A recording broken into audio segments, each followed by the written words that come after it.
In 2012, NSSF bought shares worth 51 billion shillings during Umeme's initial public offer. David Nambale was the corporation secretary at the time. He told a select parliamentary probe committee that top NSSF managers rejected his attempt to render legal guidance before the transaction as he is mandated. Because mine was to check for compliance. Have we complied with all the laws and all the procedures? And that is why I raised the red flag.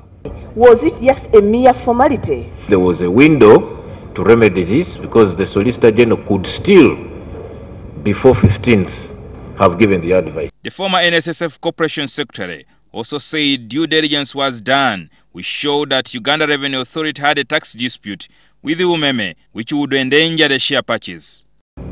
We had come across correspondence from URA indicating a higher figure of about 7 billion. It was also found that the company brokering the deal between Umeme and the NSSF had a conflict of interest, but Nambale claims that the then Managing Director Richard Byarugaba and Board Chairman Ivan Kyayonka also ignored his caution on the matter. A firm known as African Alliance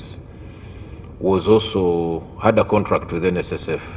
The probe committee also heard that NSSF managers obtained a bank guarantee on the purchase of Umeme shares without consulting the corporation secretary, who is the legal advisor of the fund. It was not the ordinary transaction.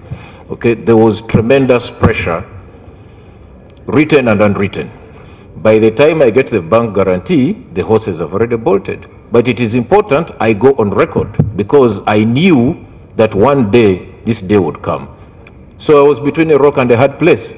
Once your legal advice is not taken, you must be having a fallback position. That this was my position. These people failed. Because you were part of MIC, unless you prove to this committee that you did not. Honorable Nankabirwa, I submitted an opinion to MIC and MIC was not convened.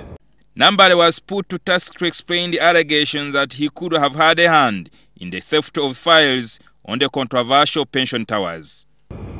You are accused of having stolen procurement books.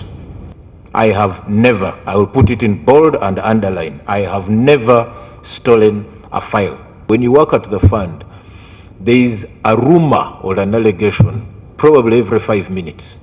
You confirming the mafia scheme that the MD also hinted about? Mr. Chairman, I would not use the word mafia, but I will confirm what the MD said, that NSSF is hostage to very strong external forces. Yes, there is a mafia. Jingo Francis, NTV Parliament.